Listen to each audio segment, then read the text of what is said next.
Welcome everyone to the Trollbox Podcast, where Crypto Dealer and I will be in it, maybe in Grim Porpoise. We will talk about the latest trends and news to come out of the crypto world. How you doing today, Dealer? Yeah, I'm not too shabby. How are you? Not too shabby, not bad either. There's been a lot of stuff going on, huh? A lot of pumps. Currently, Dogecoin's going crazy. Ripple's going even crazier. Litecoin on the prowl as well. Yes, indeed, and I'm very happy about that. At this time, I own more Litecoins than I ever have in my entire 3 or so years of being in crypto. Oh, I've always kind of been scared to buy it. I've always kind of Right. been a bit nervous to buy kind of higher value ones. Anything over 0.1 used to really scare me. Yeah. But then I think it's because when I first started out, anything like that, it never happened. Everything was about 50k that sort of thing. That was the best sort of price range there was. But I guess we're kind of in that serious range, there's actually some serious contenders to Bitcoin coming around these days. We got a lot of stuff going on, so it's pretty interesting. I mean, you got the whole SegWit thing with different coins looking into that. Big news. Bitcoin was that a April Fool's about Bitcoin being a accepted payment method in Japan as of yesterday, or is that a real thing? I'm pretty sure it was a legit thing, although it's a bit funny to kind of put it in on the 1st of April. Yeah, it is the start of the financial year, so it would kind of make true. sense. That would definitely make sense. Yeah. So yeah. There was a few actually some funny April Fool's days. Purse. Yeah. The Amazon wish listing company. They rebranded to Fanny Pack. Because they were saying they're upgraded from a purse because you can move more in the That's hilarious. Have you used Purse at all? I've gotten a couple things off of there. Yeah, I used it a few times. I actually bought some stuff for my girlfriend's birthday on it once. Because a 10% discount Mm-hmm. goes a long way. Well, it's pretty interesting. I kind of like the idea of there's an incentive there for people to buy things for you because it's kind of in a sense, it's kind of like Bitcoin mining because you're expecting the price of Bitcoin to go up so that you cover your losses. Yeah. It's that's a good way to put it. I never really thought of it that way. If you lose 10% on a coin, you could just pop it in there, get 10% back. That's brilliant. I've gotten sneakers on there. I got some things for the house. I got my girlfriend some gifts, or well, now my fiance actually, which also happened courtesy of Purse. So, oh. They've got some other interesting things, like projects and stuff they work on, Bitcoin. I don't know much about it, but if you subscribe to them, they talk a lot about it. It's a JavaScript Bitcoin project. Huh. And that's related to Purse? Yeah, I think so. I'm gonna have to read into it. Because I was getting emails about it. Well, there's, I think it's a Stratus. They're a JavaScript-based blockchain as well. Actually, no. Bitcoin's just a library for Bitcoin that can be used. But Stratus is actually like a JavaScript-based blockchain. So, that's actually had a huge bit of action recently. It was down at 6k sats and now 25k. Yeah. It's pretty huge. Yeah. They've got events and stuff, they really put themselves out there since their crowdfunding actually. Because I think it started at 2k sats. That was the price everyone bought in the ICO, which is probably makes it the best performing ICO maybe Ethereum ever. So I'd say. Yeah. But there has been a lot of the SegWit talk. Because also Litecoin's new SegWit activation, and it's pumped nearly double. And then also, well, there's been loads of like small altcoins, kind of saying they've activated Segwit and stuff. Like, Yeah.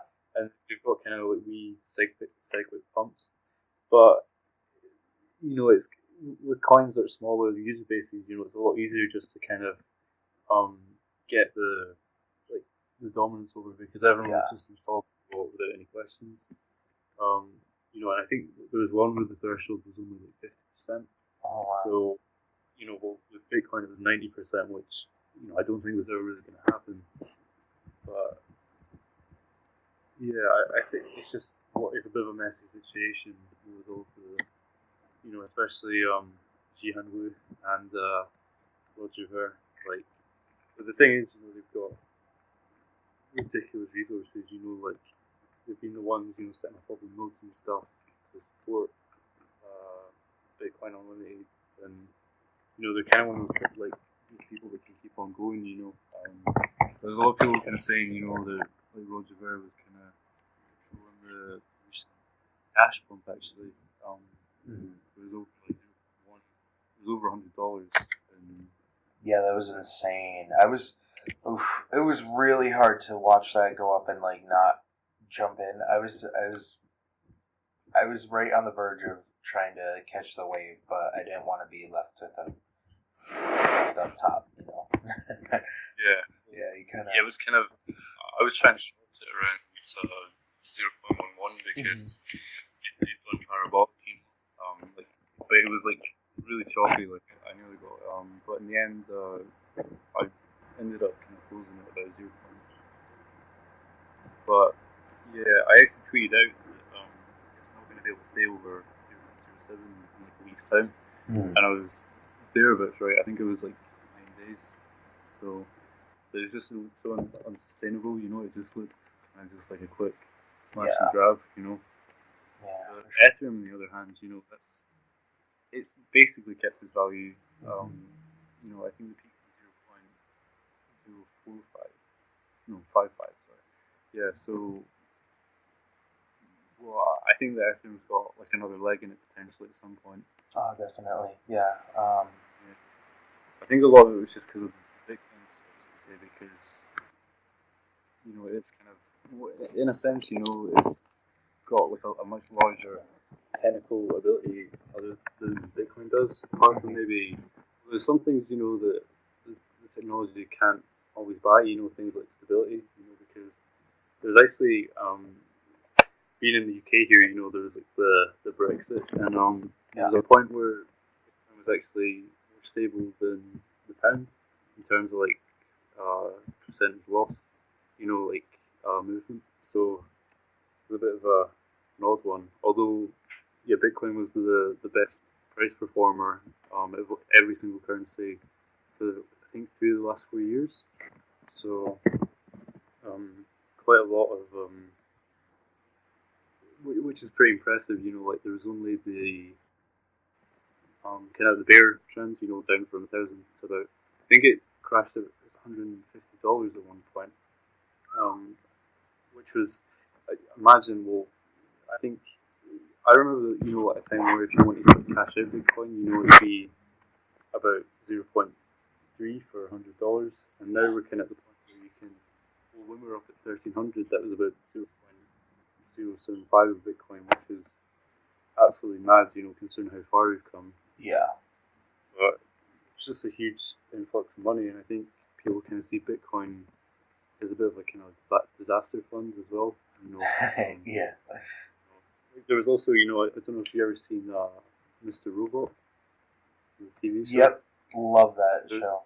Yeah, it's probably one of my favorite shows ever. And there's like a bit like in the first episode of the second season where he's walking through Central Park, and there's like people saying, "Oh, come get your bitcoins," and that's kind of what it's like, I guess, and especially with things like political uncertainty and also like China have a huge debt deficit which keeps rising. No matter what they do, like they're really controlling their stock markets, like, which is maybe a bit immoral, but you can't, each to their own, I guess. Mm-hmm. it's it's crazy because when we started trading together and stuff, Bitcoin was probably, I don't know, right around 200 or so, Yeah. and it was insane. Like, trading on like $20 here and there. That was me anyway. I was like throwing around like such small amounts of money, and now we're up to nearly 1,100, and it's just. I don't think it's gonna end. Yeah. I don't know. No, definitely not. I mean, still, in a weird sense, even someone who got in like last week into cryptocurrency, they're still technically classed as an early adopter. Oh, for sure. I think we're on just about 10 years of the technology. I think the next 10 years will definitely be when we see kind of the huge kind of like bubble begin. But I think we're still in like huge growth. There's still under like definitely less than 1 million people use crypto. I think. If you got China to buy Bitcoin, the price would go up. We add like 2 billion to the market cap or whatever. Yeah. So, in India as well, that's a huge emerging market. Gigantic market. And didn't they, the other day I read something where they accidentally said that Bitcoin was illegal in India or something? Some organization? Yeah, there was a lot of kind of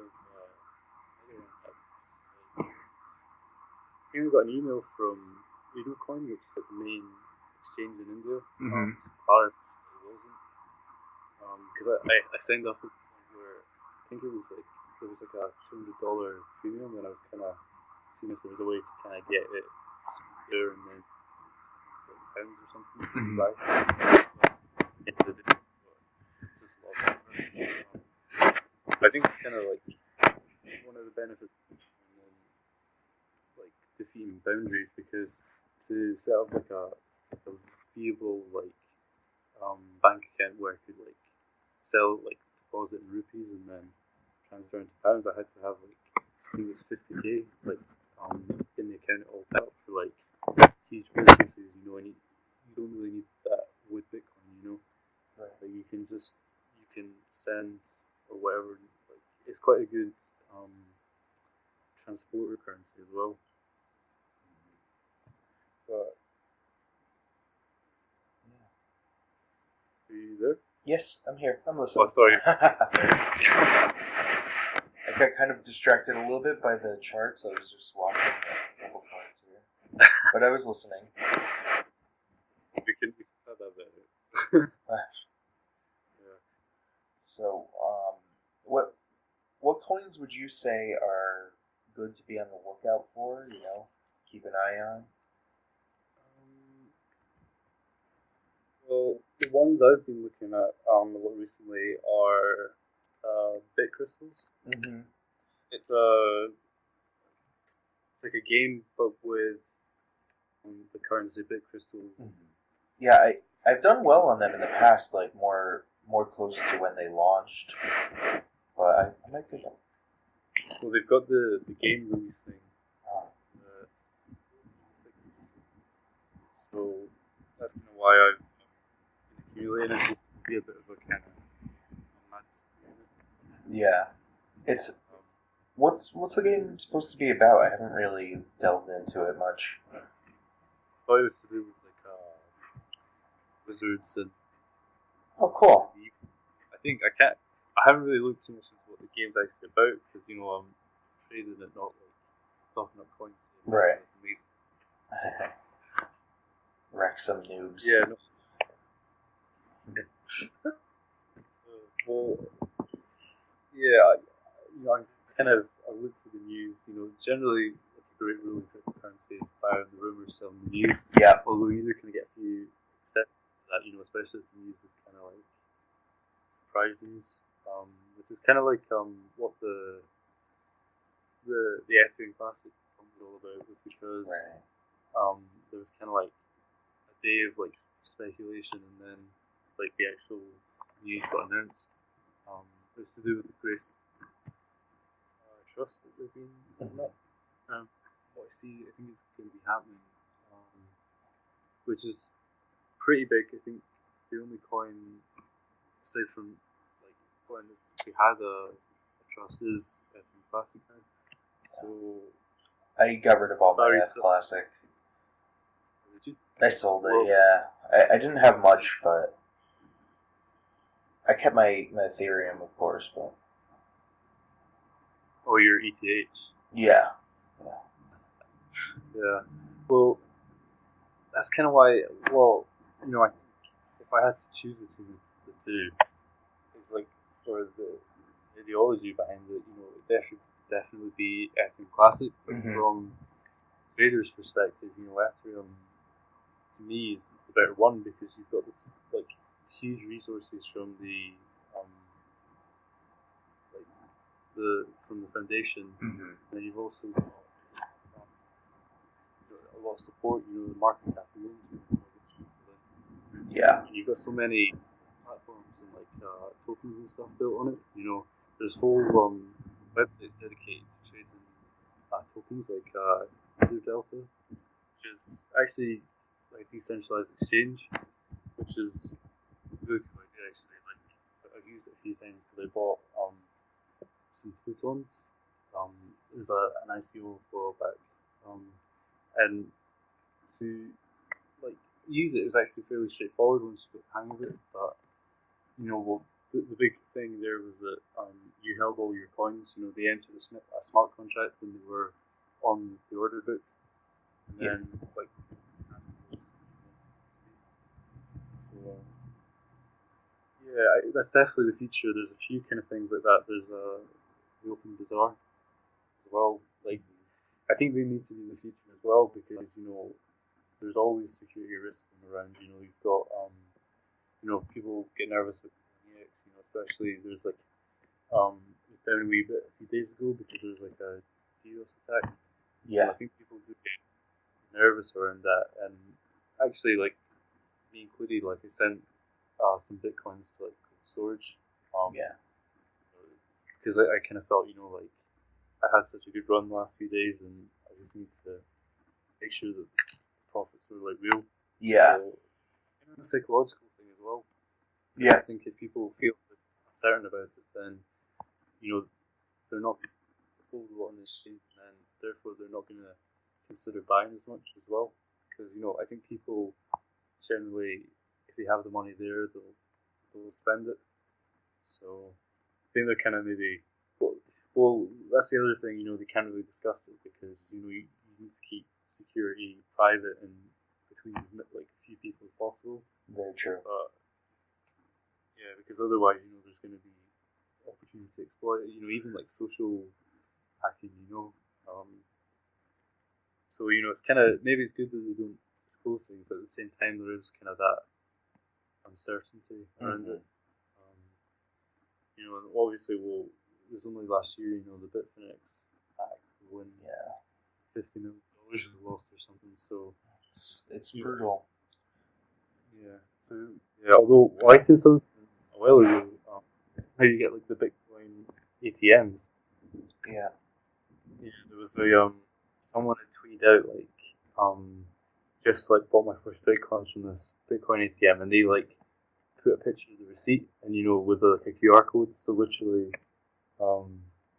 some like there was kind of like a race to like who could access it first. I thought it was funny because like. Did they end up getting swiped? Yeah, but they hadn't put a lot in it. Like they tweeted out that the machine didn't actually accept the currency that they were traveling, and that's why they'd seen it. And it didn't actually accept the currency that they had most of their like cash in, so it was only like 0.01 or something. That's still funny though. Like I don't know if they meant it, but it got like a load of like attention, and then there's people going, "Oh, it was set up like they knew from the start." But you know, there's definitely going to be like you know how like with like credit cards and stuff, you know like you get like people going, "Oh, I got my first credit card," and like uploading pictures to Twitter. It's kind of like the next level of that, you know.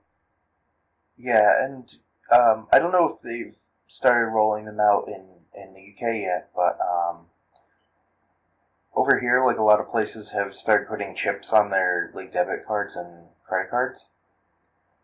Like, whereas normally you would just swipe it, you insert it into the machine. Not everywhere. It's kind of annoying because pretty much everywhere you go, it's either down or you only insert it for a certain type of transaction or another. But it reminds me a lot of signing with a private key, like having this little chip on there, and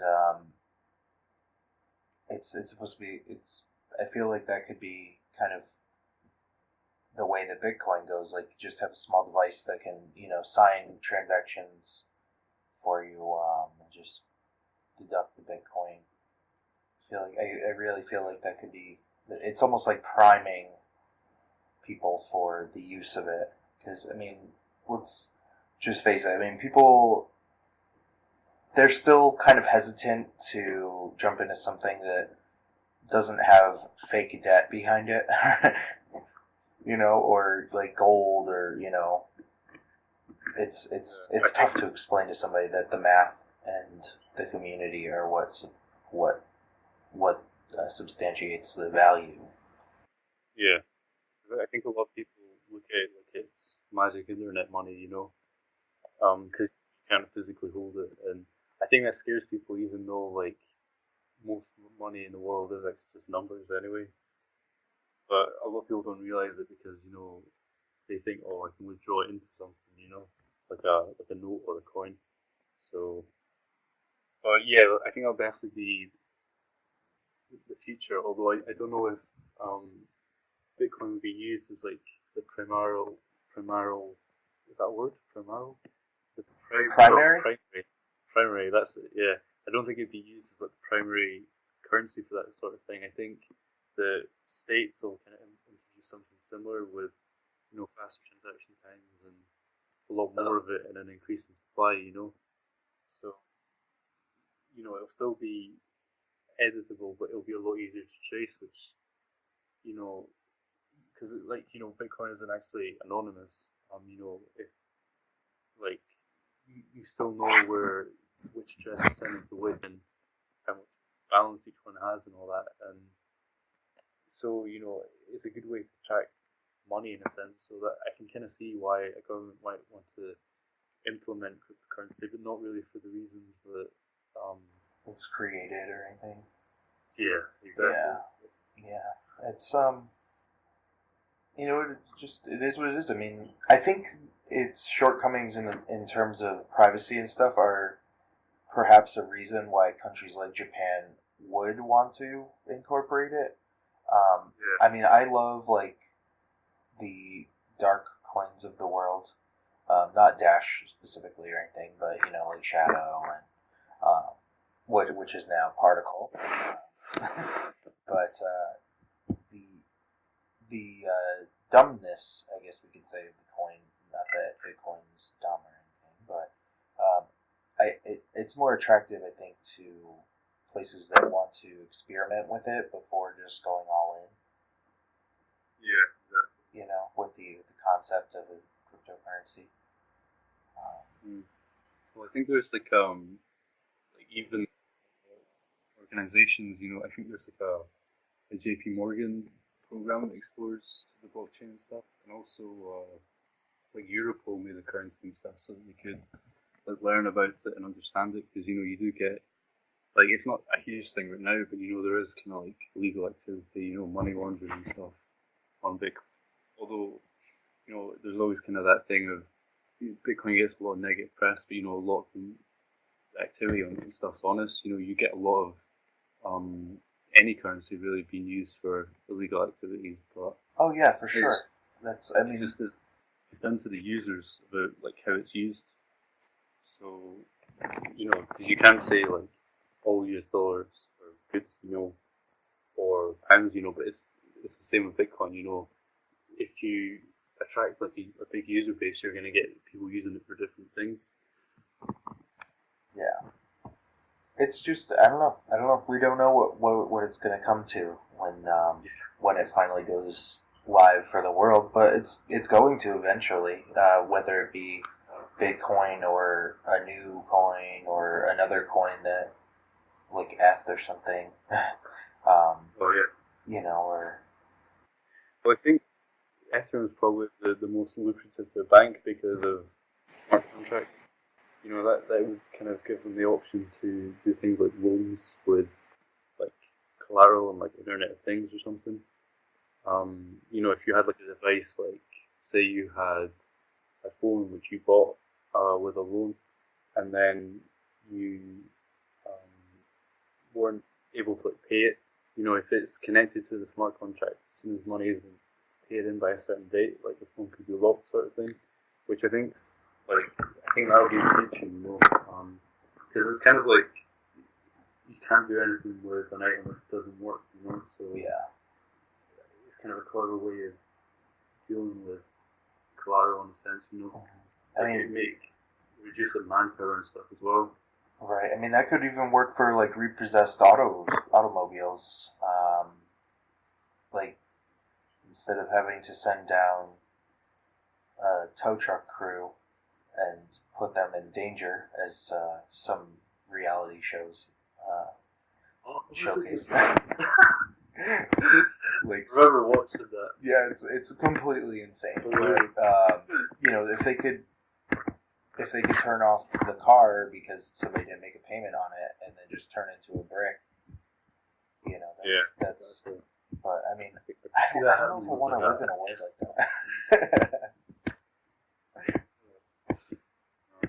They SpaceX launched a rocket, a reused rocket, back into space, which is pretty big. Yeah.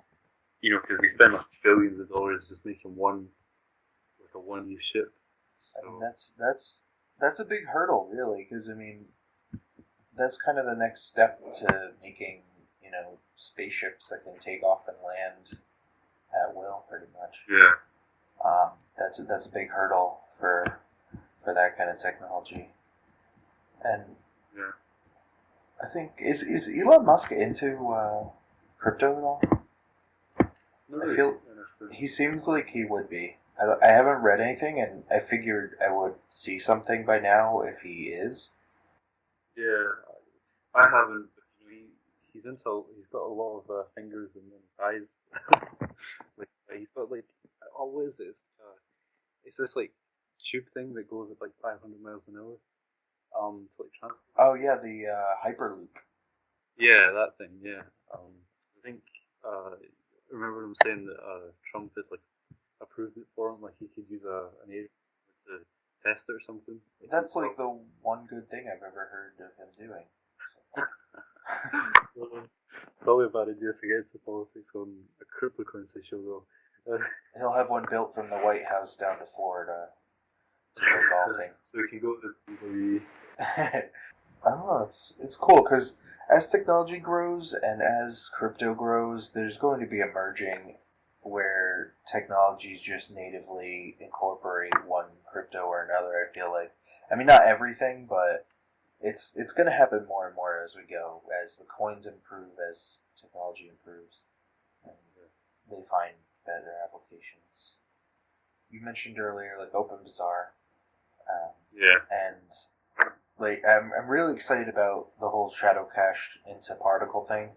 I mean, I've been with Shadow Cash for quite a while now, and I think, I don't know, a couple of years or so.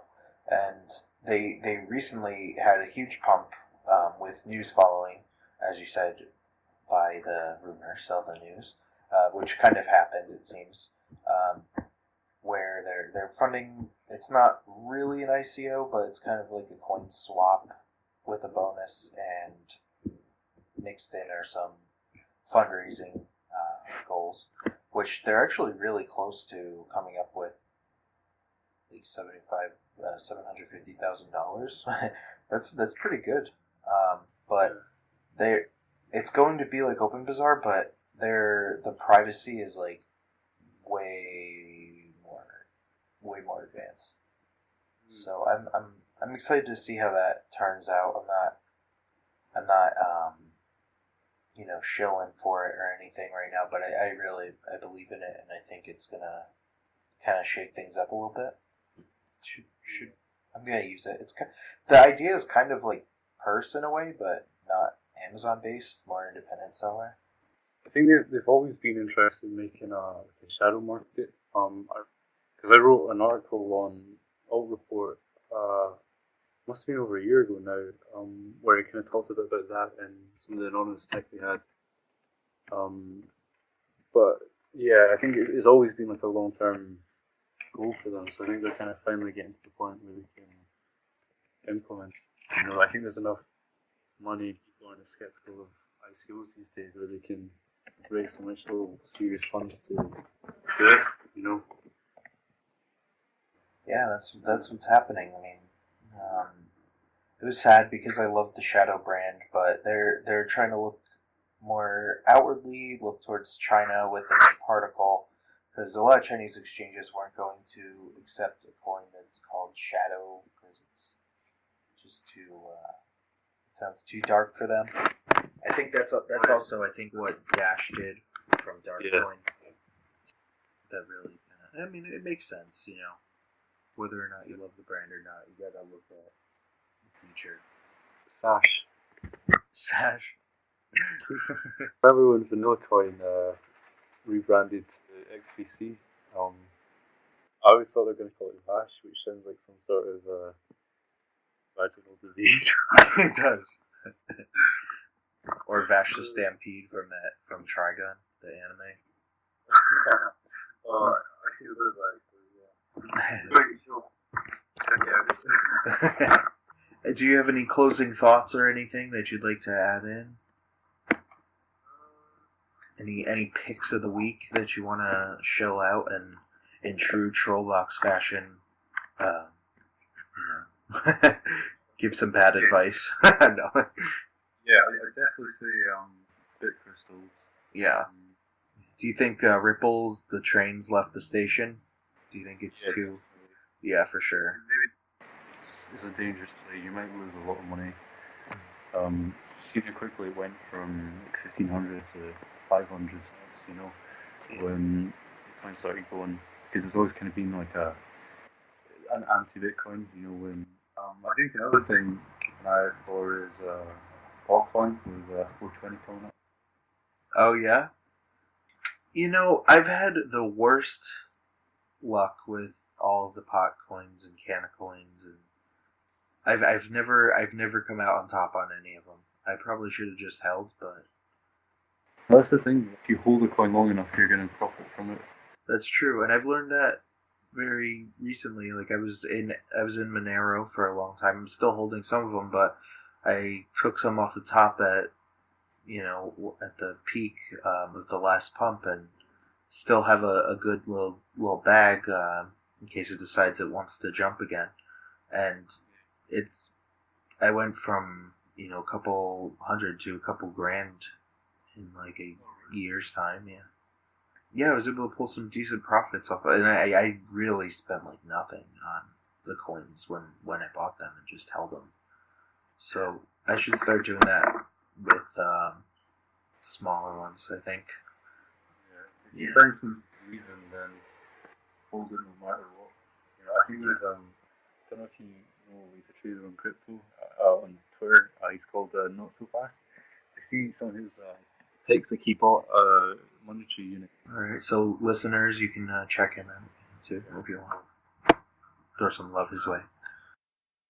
Yeah, I don't actually really know him. I just I see his tweets all the time. Yeah. Monetary unit at 98 sats and like peaked at like 4,000. He's mad for like the whole, and like I have a lot of respect for that because I can do it myself. Yeah. What are we gonna have on the show next week? Next week, we'll figure it out. Maybe we'll try to get a guest or something. Twitter, I think, and we'll post in a tweet and see if anyone wants us to discuss certain things. Yeah. That sounds good. So next week we're gonna have Andreas Antonopoulos on.